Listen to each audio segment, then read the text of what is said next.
OODAcast, informing your decisions with intelligence, analysis, and insight. Brought to you by the team at OODAloop.com. Hello, I'm Bob Gorley, the Chief Technology Officer of OODA LLC. Welcome to the OODAcast. Today, Vikram Sharma, the Founding Director and CEO of Quintessence Labs. Vikram, how are you doing today? Hi, good morning, Bob. Doing very well. Thank you very much for the opportunity to join you this morning. Yeah, I'm so excited to talk to you again. And for all of our listeners and viewers, I wanted to say that I've had the pleasure of meeting you several times and being able to talk to you about your technology and your view of the world and your view of quantum effects. And I really look forward to sharing some of your views with our community. So thanks again. Oh, absolutely. We've really enjoyed all our interactions over the years and really looking forward to our conversation now. Wonderful. Because one thing I never really asked you about was how you got started in this field. Like, let's go way back and what gave you the itch to study science? Well, actually, since I've been a child, actually, Bob, always had an interest around science, how things work, building things. We used to have this thing, or predecessor to Lego, even, or would say called Meccano. I don't know if you remember that at all.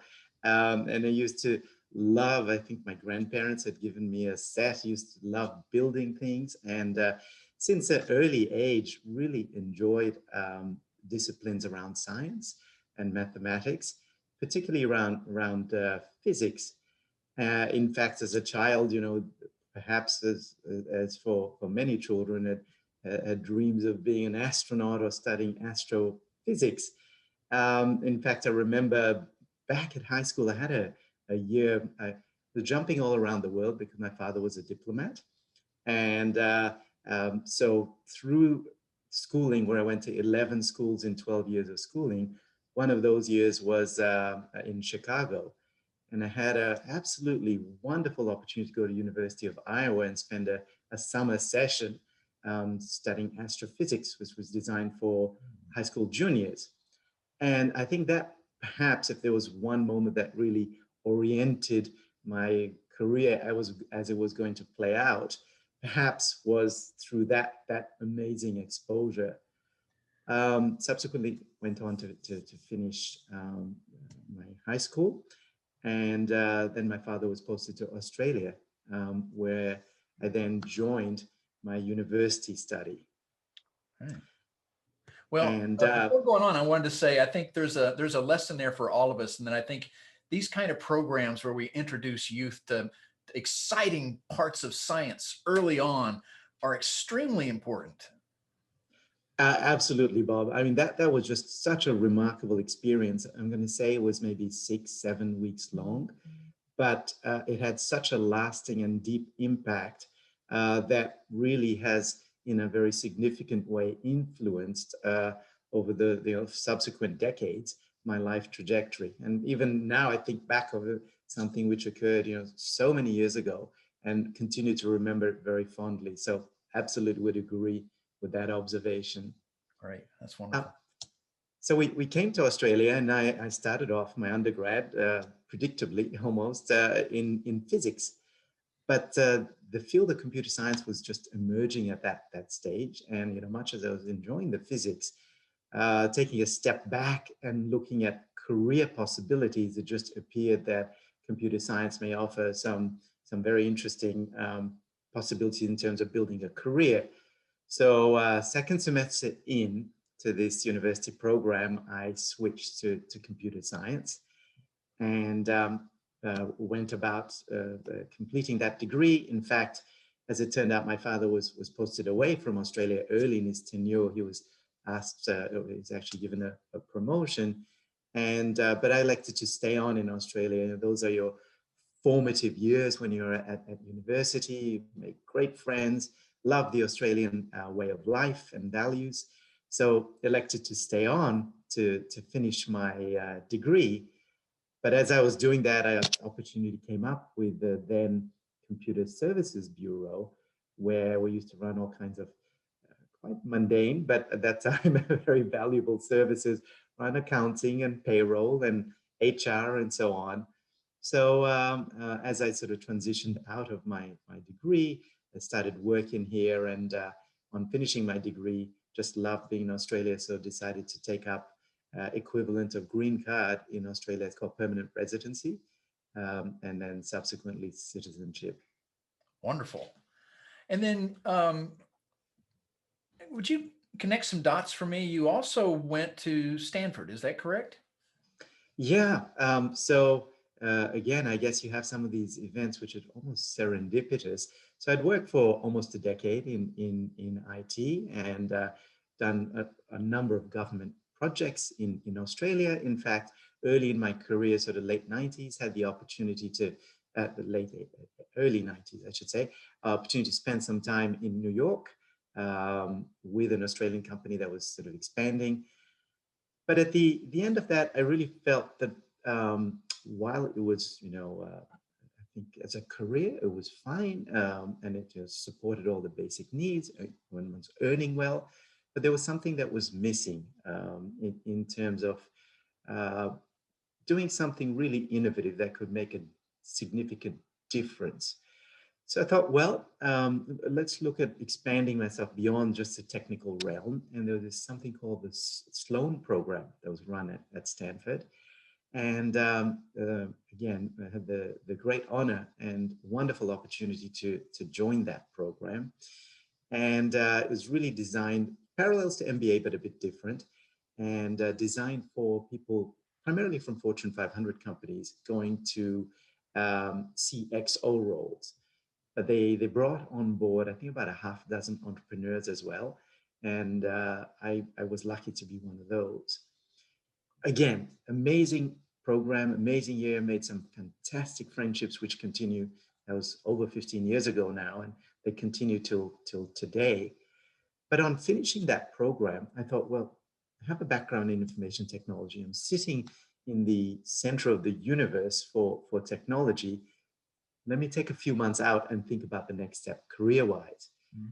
And as I was doing that, I said, well, let me indulge myself a little and go back to where I started my undergrad and sit in, not for credit, I might add, on some pre-PhD classes in quantum physics at Stanford. They were taught by an amazing gentleman called Steve Chu. Actually went on to become Energy Secretary under Obama, I think in the 2006, 2007, somewhere around that time frame. And much as the physics was interesting, what particularly piqued my interest was that we were on the cusp of being able to engineer quantum states that don't exist naturally. And as a result of being able to create these new quantum states, a bit like super materials, right? So you can build materials that maybe are very light but very strong. They might have anti-rust properties. They may be very flexible. And as we did that in materials, it opened up all kinds of new applications. A little bit the same in quantum. As a result of being able to make these new quantum states, there were a host of opportunities, capabilities about to come to the fore. And that really piqued my interest and started my whole journey in quantum cybersecurity. Yeah, and so that got you, it attracted you so much, you decided to pursue a PhD in physics, correct? Yeah, Bob. I actually, always sort of been a little bit of a crackpot entrepreneur at heart, and was very keen at that stage to look at whether we could do a startup in this space. But it appeared to me that the science was a little bit too early at that point. It was a bit premature. So sitting in Menlo Park, actually, I was just, doing a bit of research on who are some of the groups that are doing interesting work in this space. And much to my amazement, back at my doorstep in Canberra, Australia, a group at the Australian National University was about to embark in some work in the application of quantum effects to cybersecurity. I called the professor. I said, look, I have a working knowledge of quantum physics, but by no stretch am I an expert in this. But I'm absolutely fascinated with the work that you're about to undertake with your team. He goes, well, look, we've got the physicists who can do things with lasers, I know the theoretical physics modeling and so on. But what we're actually missing in the group is somebody with a computer science background who can take these raw transmissions and distill out potential encryption keys from there and apply all kinds of ideas around information theory to what we're doing on the physics side of the house. So I said, well, that's really interesting. We were expecting our second child. We came back to Australia. And long story short, somewhat oddly, mid-career wound up joining this PhD program. Amazing group of people. And we were very fortunate to have achieved some world firsts in the application of quantum to cybersecurity. And that's where my journey in this whole field began. This is really fascinating. And I think, I had another question, but you've almost already answered it for me, because I was going to ask you, how does someone with a PhD in physics become a CEO and understand the leadership and management skills required to do that? But in talking through this, you walked me through your journey through getting an MBA at Stanford, and that must have been absolutely critical to your ability to execute as a CEO. Would you agree? Totally agree. On the sort of PhD side, I actually call myself an accidental scientist because it's something that kind of occurred along the way. But I've always been somebody from industry, and certainly that Stanford experience was just transformative, Bob. I had run a company. We were doing consulting work, and it was running successfully, but the ideas that were exposed through that Stanford program on a broader scale, exposure to some of the most amazing leaders in the world on a weekly basis. And equally within our cohort, Bob, I think we had 48 people in my class, and they were drawn from 22 countries and from a diversity of organizations. As I said, a few startups, but then some of the largest corporations in the world. We had NASA, we had General Motors, we had Ford, Motorola, Sony, Lockheed Martin. Just an incredible diversity of experiences and perspectives, which I think was in 1 year. I think you couldn't expect to gain any more from any program. We were not sleeping very much, probably 3 hours a night. But yes, a truly amazing year, which in fact provided me with a lot of the tools which have been invaluable in our journey at Quintessence Labs. Well, then, so back to this journey. Around 2008, you're forming Quintessence Labs. And another thing I've noticed about you, you attracted some great people to join you there, and your current staff, I know several of them, and these are world-class people. Mark Crowley, your president of U.S. operations, what a stand-up guy.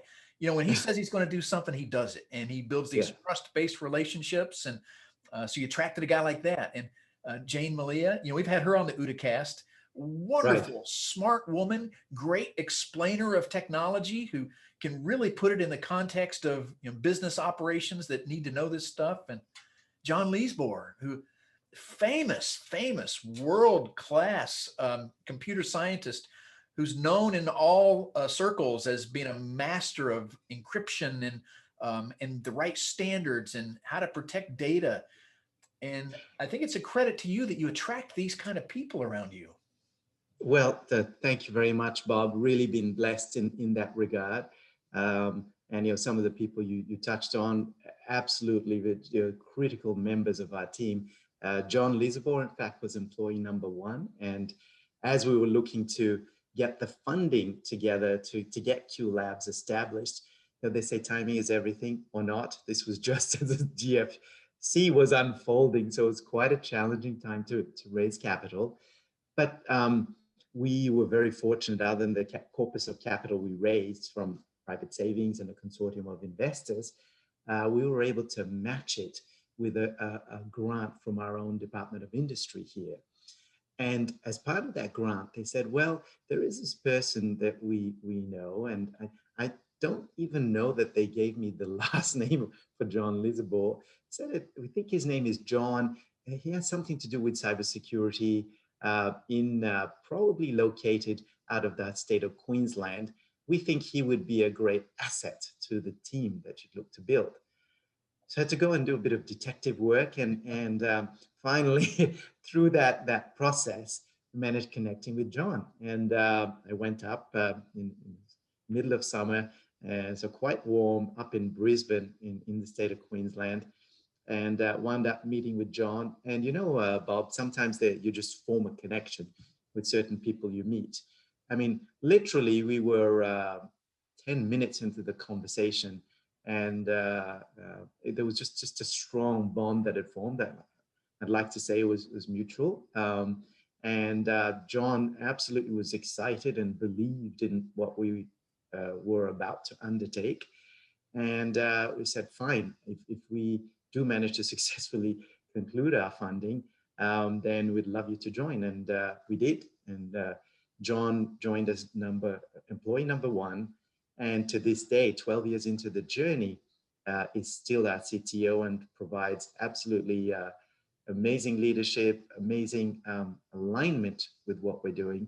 And our technology directions that we've set for ourselves as a company are largely out of his experience and his thinking.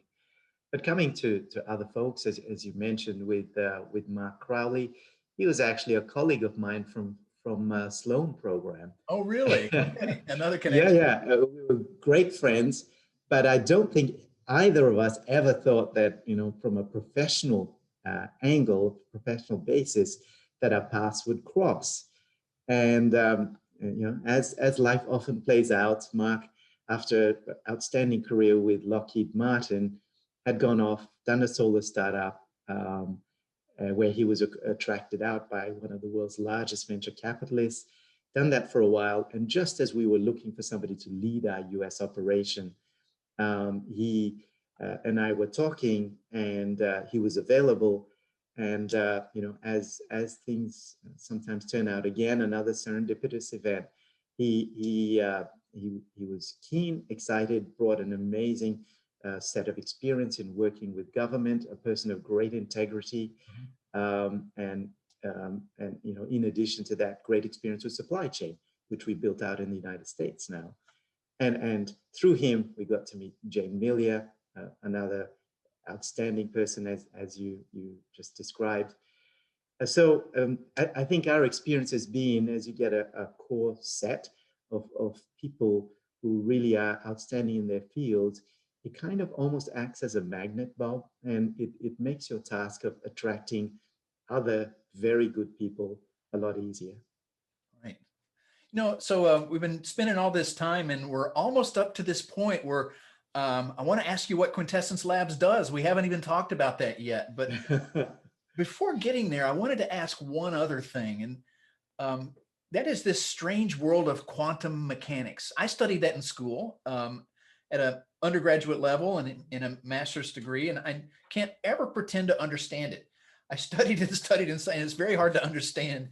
But I've heard you explain it in a very clear way that helped me take on board what some of this world of quantum effects is and why it's important to understand. And I've also heard you explain things in a way that I think would resonate with non-technical CEOs. So I want to ask this question from that context.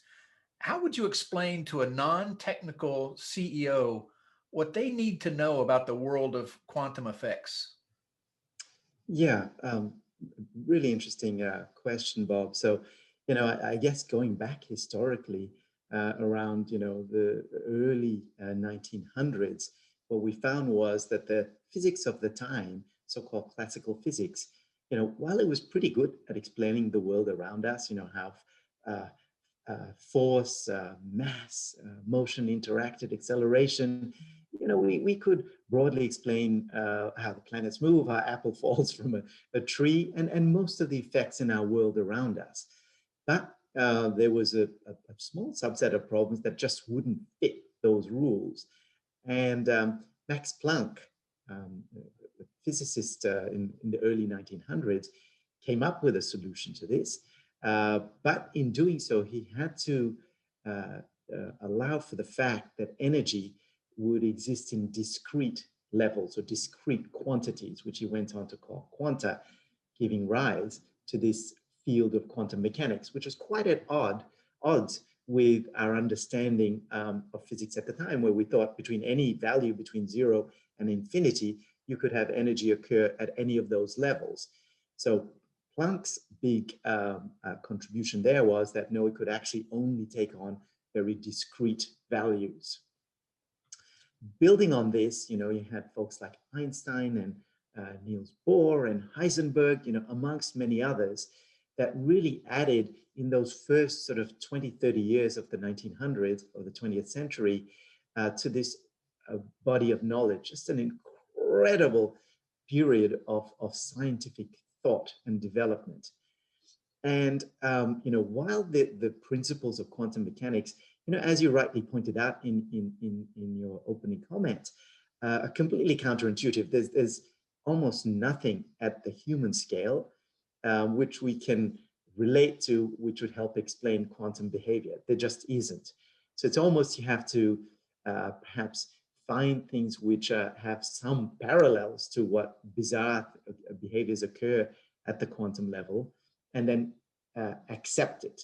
But it's not just a leap of faith. There have been thousands, tens of thousands of experiments that have been done over the last 80, 90 years that have absolutely validated that these bizarre things that happen at the quantum level, where it's, the uncertainty, so the imprecision in knowing where a quantum particle is at any point in time.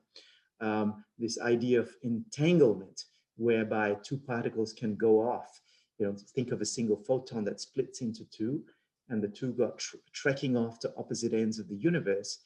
And somehow, bizarrely, it appears almost instantaneously, the two are in some way communicating almost, if you want to visualize it that way. You do something to one, and you can know something about the other one, even if they're at the opposite ends of the universe. It's entanglement. The idea of superposition, which quantum computers leverage. So a quantum state, for example, can be both a 0 and a 1 simultaneously, quite at odds with the idea of bits in a conventional computer, where it's either a 0 or a 1 at any point in time. So what we've seen really is over the last 70, 80 years, that we've leveraged some of these ideas, and quantum effects have become an absolute everyday part of our lives, whether you're talking about your cell phone, your laptop, GPS, MRI, all the technologies which are so much a part of our everyday lives rely on us leveraging these quantum effects. Mm-hmm. But how we, sorry, Bob, were you going to ask something? I just want to ask for an analogy here, and I'm trying to think, if you think of some of the great industrialists of the early 1900s, let's pick Henry Ford, who he did not invent the car. He really transformed manufacturing processes and made automobiles affordable. And so I bet you he was not a chemist. He did not have to understand chemistry, but he probably had some working knowledge that if you mix gasoline with oxygen and put a spark in it, and it can drive a piston. So he understood some of the physics back then. Well, now, what about the modern Henry Ford today, who's building the new technology-enabled company? If that CEO does not understand quantum effects, she or he is at a disadvantage, I think. I think I would agree with you on that, Bob. Certainly, we're now on this cusp of a second quantum revolution. So, we've leveraged passive effects that occur in nature, and so all the technology that we just talked about. But we are now on the cusp of, as we said in the opening of our discussion, of being able to now create quantum effects that do not exist in nature. And there's an absolute whole range of industries and transformative changes that will come to those industries as a result of this second quantum revolution. Whether it's applications to computing, so to have massively increased capabilities to address some of the really challenging problems, whether it's AI and big data, for example, because the fundamental basis of great AI or ML, for example, really lies upon parsing enormous volumes of data very efficiently and looking for, I suppose, in a very simple way, patterns across those data sets. So quantum computing could open that up. Optimization problems. So I think UPS had said that if they can cut through efficient route planning of their delivery trucks, just cut 1 mile per day off the path of every truck, they would straight away add 50 million to the bottom line. 1 mile a day, that's it. But this is a really challenging problem. Once you get beyond, I think it's about 15 destinations, our best supercomputers today can't actually work out all the permutations to tell you this is the best path. Quantum computer could do exactly that problem. Designing new chemicals and new materials, or once we get beyond, even something like a coffee molecule is beyond the capabilities of best supercomputers today to model it correctly. We've just seen, I don't know if you saw, Bob, about a week ago, big announcement out of China about a new a demonstration of quantum computing capability, albeit a very specific problem, but it was suggested as a demonstration of what's called quantum advantage. In 2011, a couple of physicists at MIT, it's called boson sampling, but without sort of going into it, it's a very difficult problem to model on a conventional computer.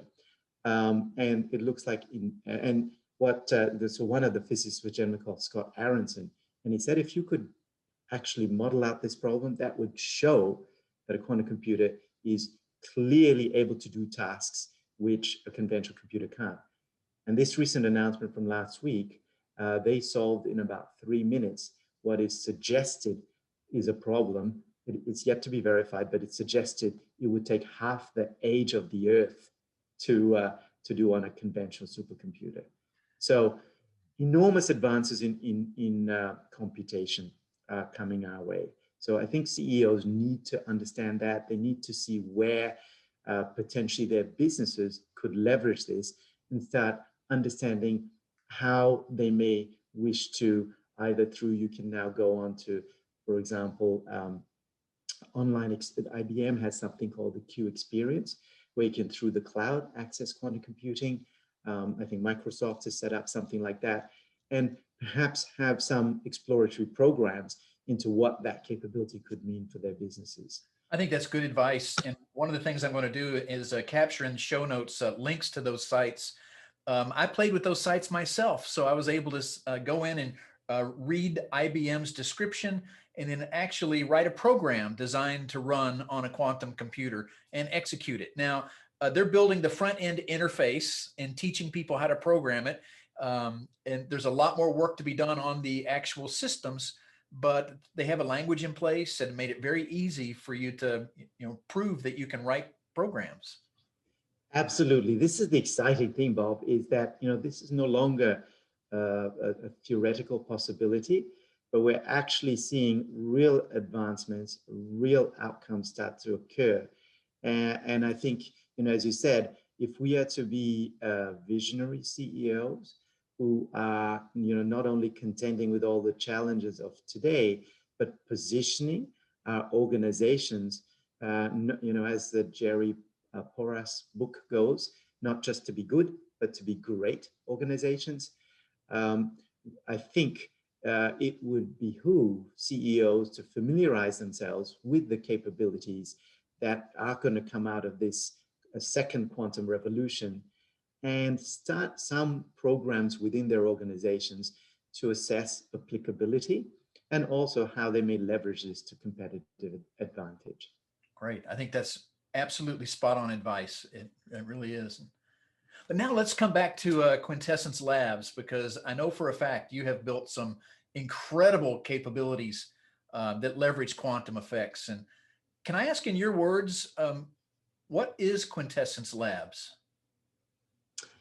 Yeah, Bob. So Quintessence Labs was really founded with the, if you like, founding idea of using unique quantum capabilities and synthesizing those with advanced cybersecurity software stack to deliver very strong data protection. I guess we see our problem space that we seek to address as twofold. One is to enable high quality enterprise scale encryption. So as we move to this idea of layered defense with multiple layers of cybersecurity working in concert to give you a strong security posture, one of the strongest layers you can implement is enterprise scale encryption. Anything that's sensitive, let's look to protect that. So if the bad guys are able to breach our boundaries, you have some assurance that they will get limited value if they have malware sitting inside of our networks. So that's a here and now problem. But as we look out to the midterm, one of the things quantum computers will do is that they will have an ability to compromise some of the technologies we use today to safeguard valuable data. In particular, something called asymmetric key exchange. And so what we've done is come up with a suite of technologies, Bob, today to help address today's problem of enterprise scale encryption, but doing it in such a way that it prepares you for a world where we might see a quantum enabled adversary threatening some of the mechanisms we use today.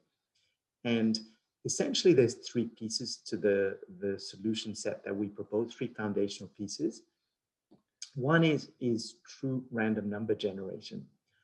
Oddly, for security applications, random numbers are a fundamental ingredient. And to date, we've largely been doing that through software. But anything that comes out of software, or a sausage machine, if you like, will in the end have some patternality to it. And if you can crack or reverse engineer the algorithm, you might expose yourself to security risks as a result of that. So it's imperative that we start to move towards using true random numbers, which in the end can only be derived by measuring a physical phenomenon of some sort. In our case, we leverage an effect called quantum tunneling, and we, out of our flagship device today, which is a PCIe card about the size of a cell phone, put out a billion random numbers per second from that. Second piece is the glue that brings it together, Bob, which is really advanced key management. And this is where John Lisabor, who we talked about previously, used to be the global technical director for RSA, for their key manager product. So with great subject matter expertise, over the last decade, we've been able to build a very capable key manager, which addresses a critical problem that many enterprises face in terms of trying to deliver enterprise scale encryption across a heterogeneous IT environment, where you might have IBM, Hewlett-Packard, EMC, Oracle, SAP, so on and so forth. It's non-trivial to implement key management across that. And the final piece is an emergent technology, which we've been refining over the past decade almost, called quantum key distribution, which kind of changes the paradigm, Bob. So instead of using mathematics to protect me sending you an encryption key securely, we use the laws of physics and this idea that if you look at something at the quantum level, you change it. So if in our case, we imprint encryption keys on a laser, and if I'm sending them to you and somebody tries to intercept them in flight, you now will know, and we can discard those keys. What's the range of that laser? So I beg your pardon, Bob? What's the range of that laser? You put it over fiber optics, go anywhere? Yeah, so it's over fiber optics today. Because these signals are so very small, they're down at the quantum level. As they traverse over optic fiber, they do degrade. So typically the distances that such technology can work for from point to point at the moment are of the order of 50, 60 miles presently. So the two solutions to that, one is to build regular repeaters, much like telecoms networks even today have. Or the other option, which is some of the really exciting work that we're in fact moving into, is looking to effectively relay these quantum signals off satellite. So moving out of fiber into free space. And in fact, at Quintessence Labs, we've just begun some early work in this space. Okay. You know, so three core capabilities you bring, leveraging really quantum effects to improve enterprise cybersecurity. This is needed now, not at some future date, because I know for a fact adversaries, high-end adversaries, are stealing encrypted information with current keys, these asymmetric encryption keys, because in the future they hope to have quantum computers that can break that. So we need very strong quantum-proof encryption today, and I think more people need to understand that if you think your information will be secure forever with just asymmetric keys, that's not right. You need to build up your ability to defend today. Would you agree?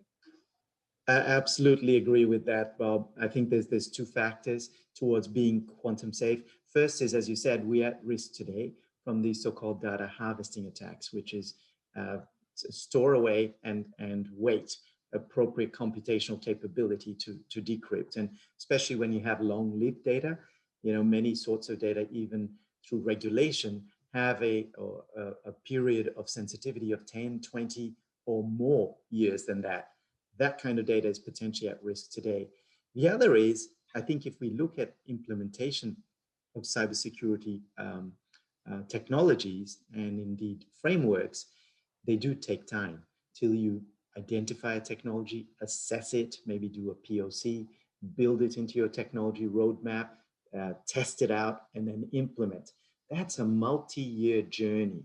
So we really think, and in fact, we're seeing evidence of it, Bob, that CEOs and boards of directors, chief information security officers are turning their attention, part of the multitude of considerations that they're looking at in adding quantum safe to that. In fact, some of the work we've been doing with World Economic Forum has been very much in this area. Okay. So then there's a couple use cases for you guys that I'm hearing. One, get quantum safe now using Quintessence Labs. But also, if you just have a large security problem where you need to generate a lot of keys fast, you also solve that problem. That's exactly right, Bob. So in fact, one of the world's largest financial institutions is using us exactly in that manner, because on board our flagship product, which we call the Trusted Security Foundation, which is a 19-inch rack-mount appliance, it has this true random number generator putting out 1 billion random numbers per second. So what we can do is take those random numbers, and in fact, we've got a software daemon which can run on all of their security servers around the planet, in fact. And whenever the entropy pool or the random number pool on those servers drops below a threshold, it issues a network call out to our TSF appliance, says, please provide me some more true random. And using its quantum random number generation capability, we insert those true random directly into the operating system kernel. So now you have high quality, virtually inexhaustible supply of true random, which can be used for encryption key generation, PIN number generation, or any other security credential that requires true random numbers. Right. So what kind of organization is adopting that solution now? To date, Bob, our focus has been around those organizations that have had a strong focus and an early focus around quantum cybersecurity. So if we look at organizations within the banking and financial services sector, Makes sense. We've been working with a few cloud providers, with government, and of course with the defense and intelligence community. But we are starting to see that many of the issues which are evident, for example, in the banking sector, really apply to almost any large enterprise. The problem set is very common across that group of companies. Great, thanks. This has been great. I have a couple other questions for you, if that's okay. Certainly. I'm wondering if you have any recommended reading you can give us, a book, or pointing us to other references to, or maybe I should ask it this way: what are you reading now? Yeah, between sort of, I guess, just keeping up to date with what's happening in our field, and then Quintessence Labs keeps him fairly occupied. Unfortunately, I've had less time than I would like to really go into other reading, but I've had the opportunity to read a couple of fascinating, well, read one and in the halfway through the second one, a gentleman called Yuval Harari. All right. And he's had this book, and it was called Homo Deus, so man God. And it really talked about, as we address some of the basic needs that we have for survival, where do we move to as a species? And it had somewhat contentious, perhaps, controversial sort of conclusions at the end, where it talks about the proposition that are all organisms really just algorithms, and is life data processing at the end? Also, an observation that he makes is that intelligence is perhaps decoupling from, however we may define it, from consciousness. So we've always thought that, some of intelligence requires conscious thought, but I think he sets out quite an interesting and convincing argument why this decoupling might be occurring. And then finally, sort of leaves us with a sobering thought and a question, which is, as these non-conscious algorithms might know us better than ourselves, and you're already seeing it with maps or playlists on your music, or potential collections of pictures which might be of interest to you, and you go, oh yeah, well, that's a really interesting collection of pictures. Or advanced decision systems, I guess, if you come to the corporate world, they're starting to outperform humans.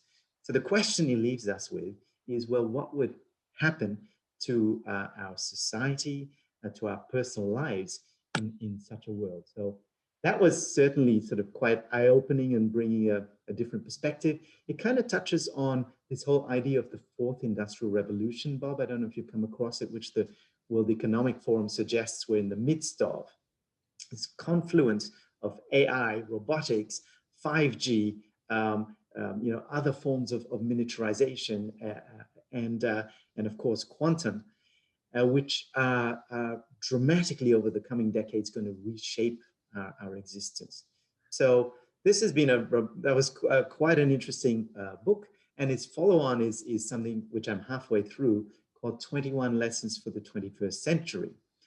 And in it, he talks about what might be a post-work world, as many of our tasks are getting automated, and over the next decade or two, we might see massive displacement of jobs. And so I'm sort of only partway through to it, but I mean, he then talks about this idea of universal basic support, which could either be on an income or universal basic services. So that might take care of our fundamental needs as human beings. But I think the question, and this is, I think, the interesting part that I'm at, is that we as a human species then may struggle for relevance. What is our role in this world? How do we contribute, and how do we find meaning in our lives? So that's sort of been some of the recent reading, albeit very halting and slow, but fascinating from my perspective. Thanks. That is fascinating. It really is. And I'll have links to both of those in our show notes too. And it brings to mind some of the other interviews we've been doing this year. We just recorded one with Juan Enriquez, writing about the ethics of technology. He has a new book out called Right/Wrong. And his point is that technology is accelerating at exponential rates in all these areas you just mentioned. He also makes the point that technology has always influenced ethics and our, many times interpretations of what's right and wrong. So if technology is accelerating at exponential rates, will our changes to ethics be changing at exponential rates? And how will humanity deal with that? I think that's absolutely, a very prescient observation.